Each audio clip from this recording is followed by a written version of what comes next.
मित्रों कैसे हैं। आज का जो करंट अफेयर है इसको उसको हम लोग डिस्कस करेंगे। और साथ ही साथ मैं बता दूं कि यहाँ पे ये 3 फरवरी 2021 का है। इंग्लिश यानी आपको डायरेक्टली जो करंट अफेयर है इसका हिंदी का आपको पीडीएफ मिल जाएगा। काफ़ी अच्छे से उसको लिखा गया है बिना किसी त्रुटि का, गलती का। तो चलिए हम लोग शुरू करते हैं आज का पहला जो करंट अफेयर है। देख सकते हैं स्टारडस्ट 1.0 के बारे में। ये जैव ईंधन पर चलने वाला पहला रॉकेट है। और मैं आपको बता दूं कि ये 31 जनवरी को स्टारडस्ट 1.0 मेन अमेरिका, मेन एक शहर है ना, मेन एक शहर है यूएसए का। तो मेन अमेरिका एक पूरी सैन्य बेस में, यानी जो सैनिक का जो एक कैंप होता है वहां से लॉरिंग वाणिज्य केंद्र से शुरू किया गया था। ये एग्जाम में पूछा जा सकता है कहाँ से शुरू किया गया था, जो कि पर्यावरण के लिए हानिकारक नहीं है। तो इसके रूप में पारंपरिक इस्तेमाल से रॉकेट ईंधन के विरोध में संचालित प्रक्षेपण ये बन गया। और इसीलिए गवर्नमेंट ने अलाउ भी किया कि ये पर्यावरण के हानिकारक नहीं है। अच्छा, एक चीज आप ध्यान दीजिएगा कि अभी क्या है कि स्टारडस्ट क्या है, ध्यान दीजिएगा। देखिए, प्रक्षेपण के निशान मेन के लिए एक और ऐतिहासिक पहले के बाद से स्टारडस्ट 1.0 जो पूर्वोत्तर अमेरिका में आपने देखा होगा, जब भी आप अमेरिका के पिक्चर देखेंगे तो एक एग्जांपल के रूप में नॉर्थ अमेरिका और साउथ अमेरिका, तो इधर वाला जो एरिया है पूर्वोत्तर अमेरिका कहलाता है। तो इसमें स्थित राज्य के लिए पहला वाणिज्यिक रॉकेट प्रक्षेपण ये बन गया है, यानी commercial space launch powered by biofuel. अब यहाँ पे एक ध्यान दीजिएगा कि स्टारडस्ट क्या है। बहुत सारे बच्चों के माइंड में क्वेश्चन आता है, ये जान लीजिए आप, क्योंकि आपके लिए एग्जाम में पूछा जा सकता है। क्वेश्चन कैसे बनेगा कि स्टारडस्ट 1.0 किसके लिए अनुकूल एक लॉन्च वाहन है। तो छात्र और बजट पेलोड के लिए यहाँ पे लिखा भी हुआ है। अच्छा, ये रॉकेट 20 फीट लंबा है, इसमें लगभग 250 किलो का द्रव्यमान है ना, ये 250 किलो का मास है इसका। और रॉकेट 8 किलोग्राम का अधिकतम पेलोड द्रव्यमान ले जा सकता है। और इससे पहले वो 3 जो है पेलोड ऑलरेडी ले जा चुका है ना। इसके पहले जो प्रक्षेपण के दौरान 3 पेलोड ले जाया गया है। तो अभी क्या है कि राजनीतिक में एक रिपोर्ट के अनुसार, यानी वहां के एक रिपोर्ट के अनुसार यूएसए के पेलोड में हाई स्कूल के छात्रों द्वारा निर्मित एक क्यूबसेट प्रोटोटाइप शामिल था। अब एक बहुत सारे बच्चों का एक आता है क्वेश्चन के सर ये क्यूबसेट क्या होता है। देखिए, मैं आपको बता दूं क्यूबसेट के बारे में कि क्यूबसेट एक अनुसंधान करने वाला एक लघु उपग्रह है, एक छोटा सा सैटेलाइट है जो ब्रह्मांडीय किरणों का पता लगा सकता है ना। और एक आपने न्यूज सुना होगा 15 अप्रैल 2019 का कि 21 साल का लड़का जिसका नाम केशव राघवन था, उसकी अगुवाई में Yale undergraduate aerospace association के जो रिसर्चर्स है उनकी टीम देश भर की उन 16 टीमों में शामिल है जिनकी क्यूबसेट को 2020, 21, 22 में अंतरिक्ष में भेजे जाने की योजना थी। आपने सुनी भी होगी उस समय। तो ये तो थी। और एक चीज ध्यान देना है कि ये जो रॉकेट है इसके बारे में हम लोग डिस्कस करेंगे, लेकिन कुछ पहले जान लीजिए। अच्छा, अब यहाँ पे ध्यान देना है कि ये जो हम लोगों ने अभी बात किया था कि जो एक क्यूबसेट प्रोटोटाइप शामिल था जो हाई स्कूल के छात्रों द्वारा निर्मित था और उसको शामिल किया गया है पेलोड में। देखिए, ये इसलिए शामिल किया गया है कि कंपन को कम करने के लिए, क्योंकि एक धातु एलॉय का बना है। अब कंपन क्यों होता है, देखिए भाई, अगर कोई भारी चीज अगर लॉन्च होगा किसी रॉकेट के साथ तो कंपन ऑटोमेटिकली होता है। अब पूरी एनर्जी के साथ ऊपर जाता है तो कंपन तो होगा। तो उसके लिए धातु एलॉय का बनाया गया ताकि कंपन कम हो, है ना। जिसे केलोग की रिसर्च लैब द्वारा विकसित किया गया। केलोग एक कंपनी है ना, वहाँ की जो टेक्नोलॉजिकल कंपनी है उसकी रिसर्च लैब से विकसित किया गया है। और सॉफ्टवेयर कंपनी रॉकेट इनसाइट भी एक सॉफ्टवेयर कंपनी है, उनकी उनसे एक क्यूबसेट है, उन्होंने ये क्यूबसेट बनाने में हेल्प की है, किसको, कैलोग को। अब रॉकेट जो है ब्लू शिफ्ट द्वारा निर्मित है, ये ध्यान दीजिएगा। और ये जो कंपनी है ये मेन में स्थित है, ये ध्यान दीजिएगा, यानी अमेरिका में। और ये खास करके बायोड्राइव्ड फ्यूल वाली जो है, यानी हम बोल सकते हैं कि जैव व्युत्पन्न ईंधन द्वारा संचालित रॉकेटें बनाती हैं, है ना। स्टारडस्ट 1.0 कंपनी 2014 में स्टैब्लिश हुई, स्थापित हुई। और उस समय से सारी रॉकेट बनाई जा रही है। और इसको बनाने वाले इसके जो सीईओ हैं साचा डेरे हैं, ये ध्यान दीजिएगा। ये कंपनी ऑलरेडी जो है अ, हम बोल सकते हैं कि बहुत सारी रॉकेट बना रही हैं, जिसमें एक रॉकेट का नाम है, अब मैं आपको बताता हूँ, स्टारलेस रूज है, रेड बौना है, और स्टार डस्ट जनरल 2 है ना। तो ये इसमें जो है, ये इसलिए इसको जो बनाया जा रहा है इसमें थोड़ा सा बढ़ाकर बनाया जा रहा है। जैसे पहले वाला जो स्टारडस्ट 1.0 है ये 8 किलो का ही सिर्फ पेलोड कैरी कर सकता है। लेकिन जो ये बना रहे हैं, जैसे कि मैंने स्टारलेस रूज और रेड बौना का नाम लिया, ये 30 किलोग्राम का अधिकतम पेलोड ले जा सकता है। अब ये आपको मालूम चल गया होगा। अब आप जानिए कि जैव ईंधन क्या होता है। देखिए जैव ईंधन आपको समझना है, बहुत इंपॉर्टेंट है। देखिए है ना, अब जैव ईंधन के बारे में थोड़ा जानिए। देखिए जैव ईंधन के जब बारे में हम जानते हैं तो ऐसे प्रक्षेपण प्रक्षेपण के लिए यानी जो लॉन्च के लिए इस्तेमाल किए जाने वाला ईंधन जैव ईंधन अभी तक स्पष्ट नहीं हुआ है, लेकिन कुछ मीडिया रिपोर्ट के अनुसार इसे दुनिया भर के खेतों से मंगाया जा सकता है ना। जो क्रॉप होता है, क्रॉप के बाद जो बचे खुचे जो पार्ट्स बच जाती है, भाग बच जाता है क्रॉप का किसी फसल का, तो उसको मंगाया जाता है, उसी से तैयार किया जाता है। हालांकि उसकी जो सीईओ है साचा साचा डेरी, उन्होंने बताया है कि जैव ईंधन उन पदार्थों का मिश्रण है जो अमेरिका भर में किसी भी खेत से हो सकते हैं और ये हानिकारक नहीं है ना। अमेरिका सरकार के ऊर्जा दक्षता और नवीनीकरण जो ऊर्जा के कार्यालय के अनुसार जो भी उपयोग में जैव ईंधन के दो सबसे आम प्रकार हैं, मतलब वहां पे बताया गया, गवर्नमेंट ने भी ये बताया और उसी के अनुसार वो कंपनी चल भी रही है। तो उसके अनुसार एथेनॉल और बायोडीजल है, जो दो प्रकार की होती हैं जैव ईंधन। तो ये दोनों जैव ईंधन प्रौद्योगिकी के पहली पीढ़ी को प्रतिनिधित्व करती है। सबसे पहले इसी को यूज किया गया बायोफ्यूल के रूप में, जैव ईंधन के रूप में। तो इसमें एथेनॉल जो है, जो कि एक नवीकरणीय है, आपने पढ़ा भी होगा साइंस में, जो विभिन्न प्रकार के पौधों की सामग्रियों से बना है। दूसरी ओर बायोडीजल जो कि नए और इस्तेमाल किए गए वनस्पति तेलों, पशु वसा की जो है से उत्पादित होता है। अगला जो हमारा करंट अफेयर मित्रों, अगला जो हमारा करंट अफेयर वो है शिक्षा विकसित करने के लिए स्टार परियोजना शुरू किया गया गवर्नमेंट के द्वारा, जिसमें विश्व बैंक भी इसमें साथ दे रहा है। अब आप यहां पे देख सकते हैं। तो दोस्तों यहां पे समझिए, शिक्षा मंत्रालय जो है आर्थिक मामलों के विभाग, जिसे डीईए बोलते हैं, डिपार्टमेंट ऑफ इकोनॉमिक अफेयर, है ना, आप यहां पे देख सकते हैं। तो यहाँ पे आप जो देख रहे हैं डीईए, इसमें विश्व बैंक ने अलग अलग राज्यों के जो स्टार परियोजना, स्टार प्रोजेक्ट है, उसके लिए शिक्षण अधिगम या फिर शिक्षा के लिए या फिर शिक्षा को बेहतर बनाने की दिशा में 5,718 करोड़ रुपए की वित्तीय सहायता उन्होंने दिया है और उस पर समझौते पर हस्ताक्षर भी किया है। तो जो स्टार परियोजना है, आप यहाँ पे ध्यान देंगे, स्टार प्रोजेक्ट, ये बेसिकली इसका जो लागत है, कुल लागत, ये 5,718 करोड़ रुपए है, जिसमें विश्व बैंक ने मात्र 500 मिलियन डॉलर दिया है, जिसे हम बोल सकते हैं भारतीय रुपए में 3700 करोड़ रुपया। ये वर्ल्ड बैंक ने दिया, बहुत ज्यादा दे दिया है, इतना तो काफी ज्यादा हेल्प हो गया, है ना। और बाकी 5 वर्षों की अवधि में जो प्रतिभागी राज्यों से राज्य के हिस्से के रूप में योगदान दिया जाएगा। पहले कुछ राज्यों में बेहतर किया जाएगा शिक्षा प्रबंधन को, फिर इसके बाद कुछ राज्यों में किया जाएगा। मतलब 5 वर्ष के लिए पहली पीढ़ी में पहली बार में कम से कम 5 जो है, हम बोल सकते हैं कि 6 राज्यों को लिया जाएगा, 6 से 7 राज्यों को।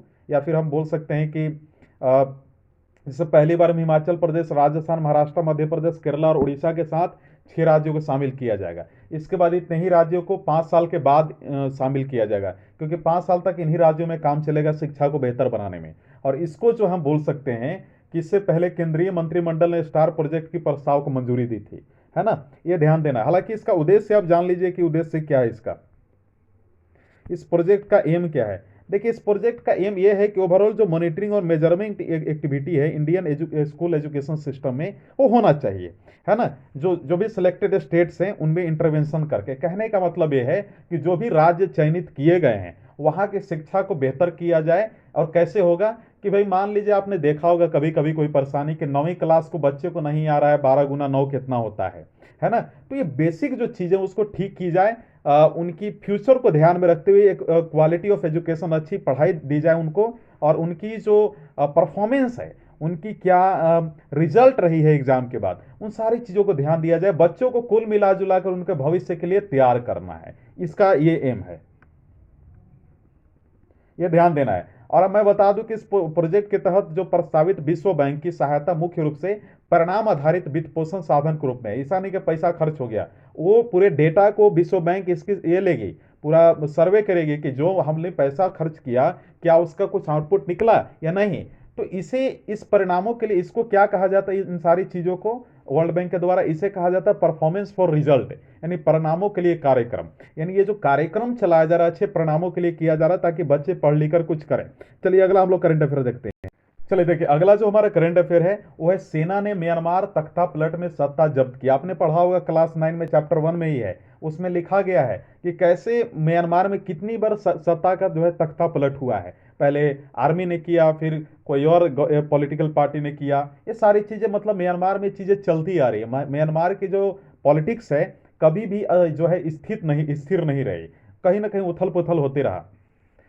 लेकिन जब आप इस न्यूज को देखेंगे तो आपको तुरंत फ्रेंच रिवॉल्यूशन के बारे में याद आएगा कि 1790 के दौरान जो 18th सेंचुरी का जो लास्ट था, अंतिम स्वरूप था, अंतिम चरण था, उस समय आपने सुना होगा लुई 16 के बारे में। हालांकि उस समय आर्मी के द्वारा नहीं किया गया था, वो वहां के जनता ने विद्रोह किया था और बाद में वहां पे गवर्नमेंट में कब्जा कर लिया था। फिर नेपोलियन का उदय हुआ। तो ये सारी चीजें थी, लेकिन यहाँ पे कुछ अलग है, चीजें वही है लेकिन अलग है, यहाँ विपरीत है। कहने का मतलब कि यहाँ पे आर्मी ने कब्जा किया है। तो चलिए इस बारे में हम लोग जानते हैं खबर क्या है। देखिए, म्यांमार की सेना ने नोबेल पुरस्कार विजेता, यानी नोबेल एक पुरस्कार विजेता थे, उनके बारे में हम लोग जानेंगे। नोबेल पुरस्कार विजेता का नाम क्या है? आंग सान सू की, है ना। इनकी लोकतांत्रिक तरीके से जो चुनी हुई सरकार थी उनके खिलाफ तख्ता पलट कर सत्ता पर कब्जा कर लिया है, रंगदारी करके। तो सेना का क्या है ओपिनियन, राय क्या है, सुनिए उन्होंने क्या कहा। सेना ने कहा कि चुनाव में धोखाधड़ी के जवाब में, चुनाव में धोखाधड़ी हुआ यानी गलत तरीके से इलेक्शन हुआ, जिसके कारण ये जीत कर आए। आंग सान सू के बारे में उन्होंने बोला सेना ने, तो इसलिए इनको हिरासत में लिया गया है, इनको डिटेंशन में लिया गया है। तो भारत के लिए म्यांमार के जो तमाड़ सेना, यानी तमाड़, वहां की सेना को तमाड़ बोला जाता है, तो वहां की जो तमाड़ सेना है उनकी शासन में वापसी और आंग सान सू की जो नजरबंदी है, और जो म्यांमार की जो एक पार्टी का नाम है नेशनल लीग ऑफ डेमोक्रेसी, जिससे बिलोंग करते हैं आंग सान सू की, है ना, तो उनकी राजनीतिक नेतृत्व 30 साल पहले की घटनाओं से पुनरावृत्ति है ना। यानी 30 सालों से ये सारी चीजें चलती आ रही है। अब मैं आपको बता दूं, हालांकि जो मोदी गवर्नमेंट है उन्होंने रिएक्शन वैसे ही दिया जैसे उस समय जो 1989 और 1990 में जैसे हुआ था जनता गवर्नमेंट के द्वारा जिस तरीके से किया गया था, है ना। तो उतना मैं डेप्थ में नहीं जाऊंगा, आप थोड़ा सा हिस्ट्री में पढ़ लीजिएगा कि 1989 और 1990 की क्या दृश्य थी, जनता गवर्नमेंट के द्वारा कौन सा एक्शन लिया गया था, जिसको लेकर नरेंद्र मोदी का रिएक्शन जस्ट उसी के जैसा था, जैसा नरेंद्र मोदी का रिएक्शन वैसा ही था जैसा 1989 और 1990 के बड़े बड़े लीडर्स और प्राइम मिनिस्टर का हुआ था वो घटना सुनने के बाद। खैर, अब भारत के लिए क्या ये आप ये प्रॉब्लम क्रिएट कर सकता है, इस चीज को थोड़ा समझिए। देखिए, भारत की प्रतिक्रिया इस बार अलग होने की संभावना है, क्योंकि भारत में म्यांमार में जो है, भारत जो है म्यांमार के लोकतंत्र की परवाह करता है। वो करे भी क्यों ना, क्योंकि इंडिया एक one of the largest democracy कही जाती है। तो इंडिया हो गया, यूएसए, ऐसे जो कंट्री है ना, ये खासकर कि अगर किसी कंट्री में लोकतंत्र अगर खतरे में है तो ये थोड़ा ज़्यादा चिंतित हो जाते हैं, क्योंकि उसका कहीं ना कहीं एक इफेक्ट पड़ेगा यहाँ पे, है ना। लेकिन आपको समझना, ये एक लग्जरी है, यह जानता है, हालांकि इंडियन गवर्नमेंट जानती है कि यह समय के लिए बर्दाश्त करने में सक्षम नहीं होगा। अगर अभी चुप रह गए तो आगे आने वाले समय में, क्योंकि आपने देखा था कि 1900 के बाद धीरे धीरे, है ना, आज के 30-40 साल पहले धीरे धीरे सारी कंट्री मोनार्की से डेमोक्रेसी में आने लगी, राजतंत्र से लोकतंत्र में आने लगी। लेकिन यहाँ पे क्या देखा जा रहा है कि लोकतंत्र क्या है, बर्बाद हो रहा है, म्यांमार में खत्म हो रहा है। तो इसको लेकर भाई टेंशन वाली बात है ही कि अगर एक बार लोकतंत्र खतरे में पड़ेगा तो धीरे धीरे कहीं ना कहीं कंट्री पे प्रभाव पड़ेगा, अलग अलग कंट्री पे, क्योंकि दुनिया जो है अलग अलग नेशन जो है कॉपी करती है दूसरी नेशन की। अब देखिए, तो म्यांमार सेना के साथ भारत के सुरक्षा संबंध बेहद करीब हुए हैं। तो मैं आपको बता दूं कि ये इसलिए हुआ है क्योंकि विद्रोही गुटों से पूर्वोत्तर सीमाओं की सुरक्षित करने में उनकी सहायता को देखते हुए उनके साथ पुलों को जलाना मुश्किल होगा। अब आपको मालूम है कि इंडिया का जो है बॉर्डर कौन कौन मिलता है, अरुणाचल प्रदेश का कुछ मिलता है, कुछ मिजोरम का मिलता है, कुछ नागालैंड का मिलता है ना। तो ये जो यहाँ पे बॉर्डर मिलता है, यहाँ पे म्यांमारी आर्मी भी है, हमारी इंडियन आर्मी भी है। तो कहने का मतलब यहाँ पे ये हुआ कि अगर हम लोग अच्छी तरीके से रिलेशन नहीं रखेंगे तो यहाँ पे वो उलझन की प्रॉब्लम या फिर लड़ाई होने की संभावना बढ़ सकती है। तो हमें ध्यान में रखना होगा, हमें काफ़ी सोच समझ के चलना होगा। चीन के लिए क्या लाभ है? अब चीन के लिए लाभ, थोड़ा सा चाइना फैक्टर देखते हैं। देखिए, चीन के लिए लाभ क्या है आप समझिए।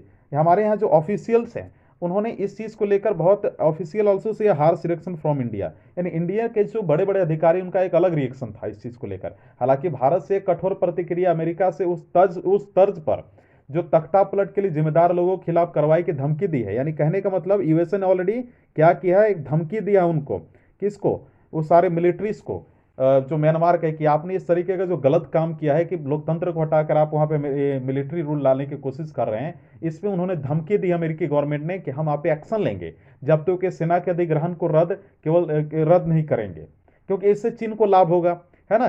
तो ये ध्यान देना है, और इसको इंडिया सपोर्ट कर रहा है, तो इंडिया उसी यानी इंडिया यूएसए के तर्ज पर चल रहा है, ये ध्यान देना है।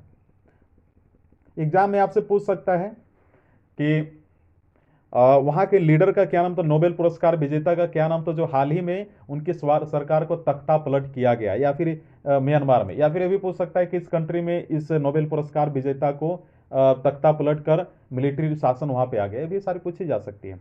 देखिए म्यांमार का सैन्य सिद्धांत क्या है, इस बारे में थोड़ा समझिए, क्योंकि ये एग्जाम में आ सकता है। म्यांमार के सैन्य सिद्धांत के बारे में एग्जाम में पूछी भी जाती है।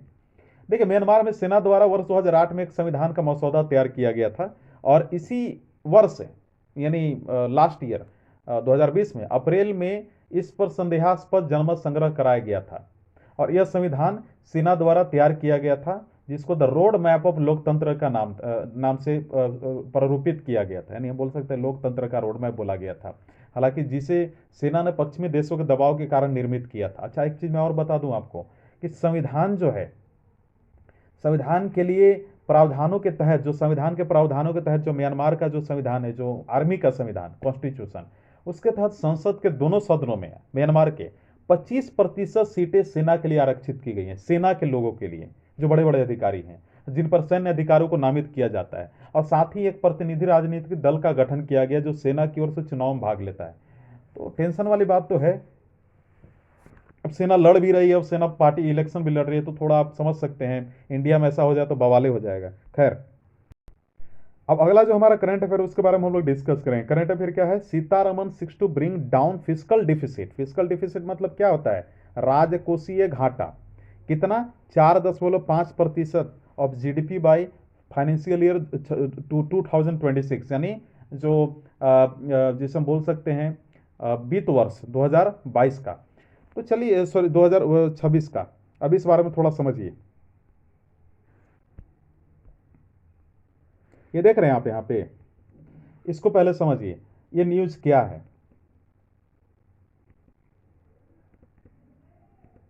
देखिए वित्त मंत्री निर्मला सीतारमण, आपको मालूम है हमारे फाइनेंस मिनिस्टर हैं, उन्होंने वित्तीय वर्ष यानी 2021-22 जो अभी चल रहा है, इसके लिए राजकोषीय घाटे को, आप यहाँ पे देख सकते हैं, राजकोषीय घाटा यानी फिस्कल डिफिसिट, इसके घाटे को जीडीपी के 6.8% रहने का अनुमान व्यक्त किया है ना, 6.8% रखने का अनुमान किया है। और वो उन्होंने ये भी बोला है कि वित्तीय वर्ष 2025-26 के लिए, 25-26 के लिए क्या बोला है उन्होंने, उन्होंने बोला है 25-26 के लिए इसके लिए 4.5% से नीचे लाने का लक्ष्य रखा है ना। तो 4 यानी यहाँ पे देख सकते हैं लाने का लक्ष्य रखा है। अच्छा, वित्तीय वर्ष 2021-22 के लिए जो अभी चल रही है, इसके लिए मूल रूप से राजकोषीय जो घाटा है उसका लक्ष्य 3.5% निर्धारित किया गया है। यह ध्यान दीजिएगा, 3.5% निर्धारित किया गया, आप यहाँ पे देख सकते हैं। हालांकि वास्तविक राजकोषीय जो घाटा है वो सकल घरेलू जो हमारा उत्पाद है वो कितना है, सकल घरेलू उत्पाद 9.5% है, आप यहाँ पे देख सकते हैं। मैं यहाँ पे देख चुका था इसलिए मैं आपको बता रहा हूँ, यहाँ पे देखिए। तो इसके उच्च स्तर पर पहुंच गया है। तो इसके निम्नलिखित कारण बताए गए हैं वो गवर्नमेंट के द्वारा। पहला उन्होंने बताया कि भाई कोविड-19 महामारी के प्रभाव के कारण ऐसा हुआ है। दूसरा कि लॉकडाउन के कारण हमें टैक्स का हम लोगों ने कम कलेक्ट किया इस वजह से। अब तीसरा उन्होंने ये बताया कि समाज के जो कमज़ोर वर्ग हैं, जो सबसे गरीब लोग हैं, उनको राहत काफ़ी प्रदान किया गया, काफ़ी सब्सिडी दी गई। इस कारण उच्च सरकारी जो है खर्च के साथ नकारात्मक आर्थिक विकास हुआ, यानी लॉस में ही हम गए, ये उन्होंने बताया।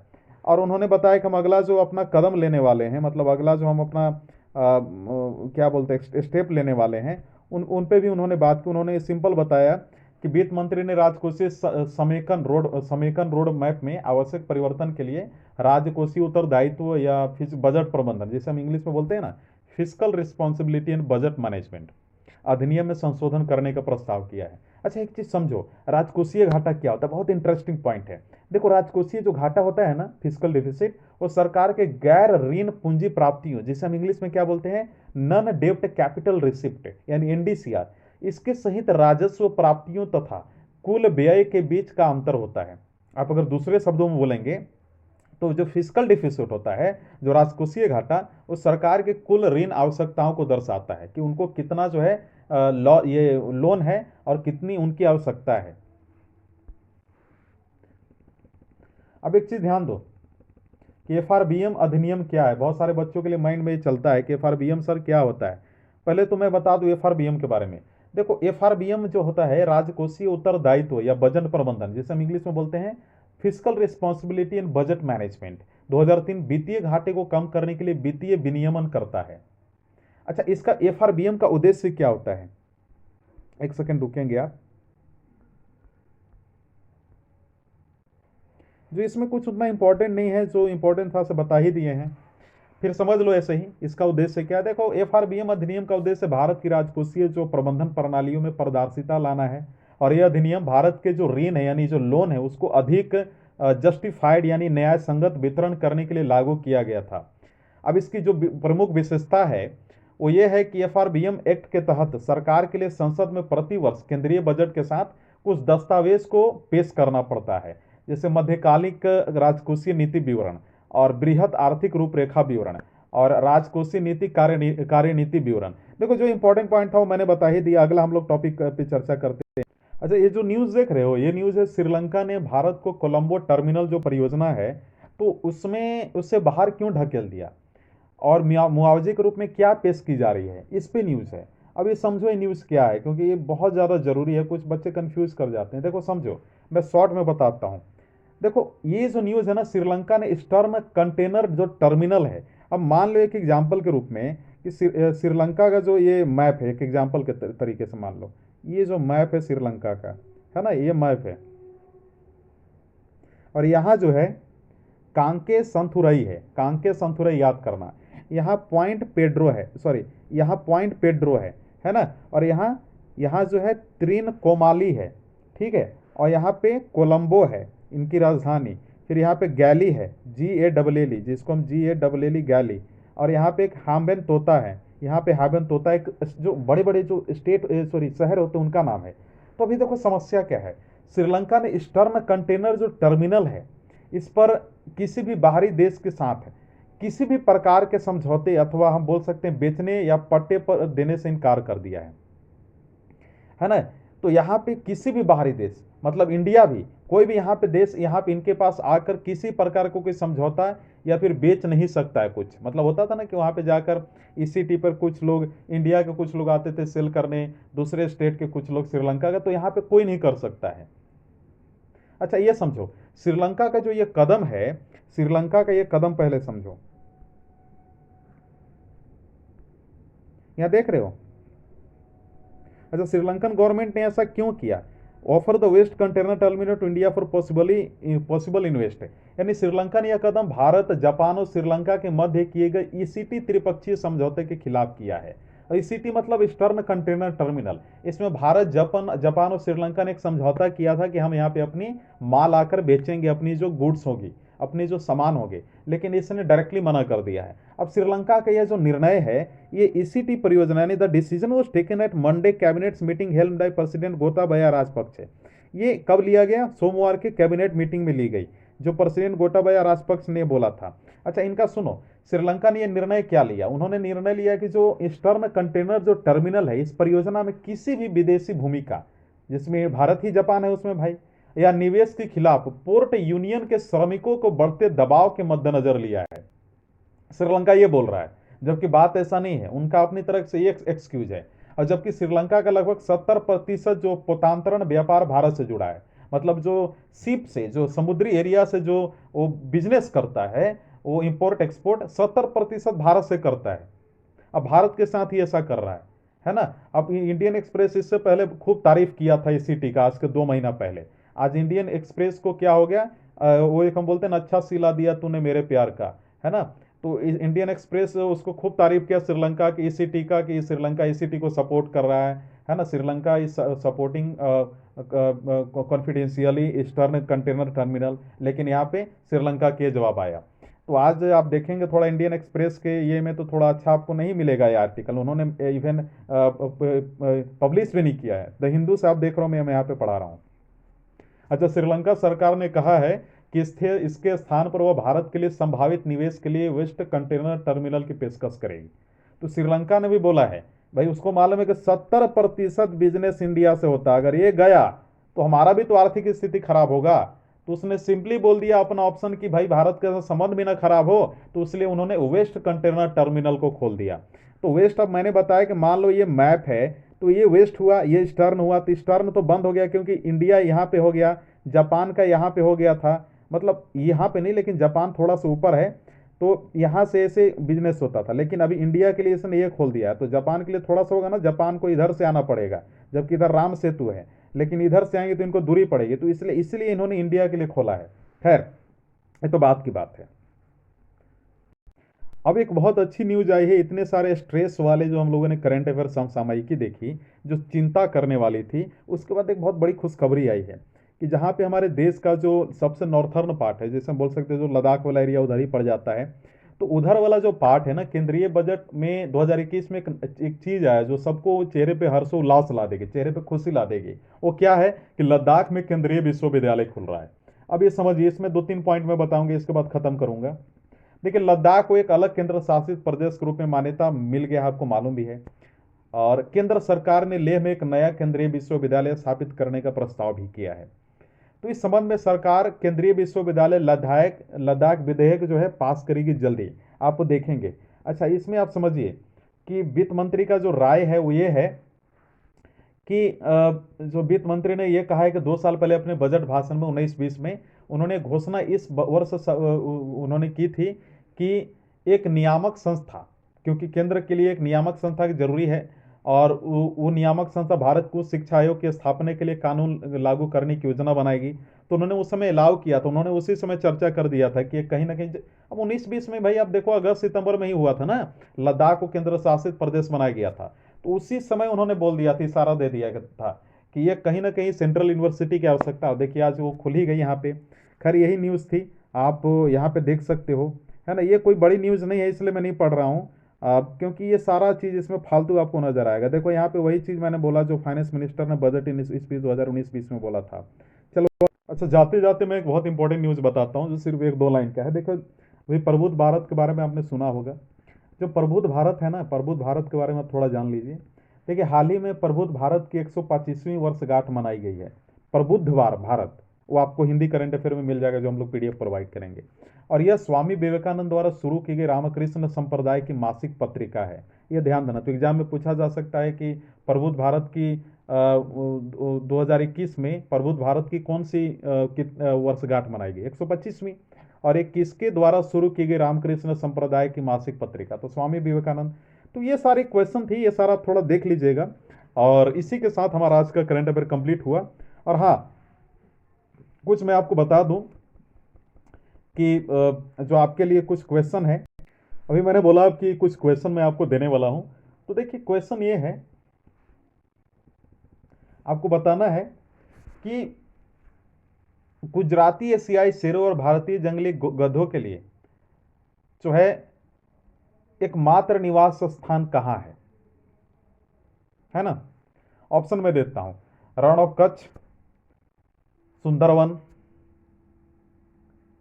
या फिर गिर नेशनल पार्क, या फिर हम बोल सकते हैं मध्य प्रदेश के जंगल। ये थोड़ा सा देखिएगा, आंसर में थोड़ा देख लीजिएगा। अच्छा, बजट कौन पेश करता है? ऑप्शन मैं आपको देता हूं, फाइनेंस मिनिस्टर यानी वित्त मंत्री, रक्षा मंत्री, प्राइम मिनिस्टर यानी प्रधानमंत्री, और इसके बाद आपको स्वास्थ्य मंत्री। तो ये ध्यान दीजिएगा, कुछ क्वेश्चन का आंसर आप दीजिएगा। कल और बेहतर हमारी वीडियो आएगी। वीडियो देखने के लिए धन्यवाद।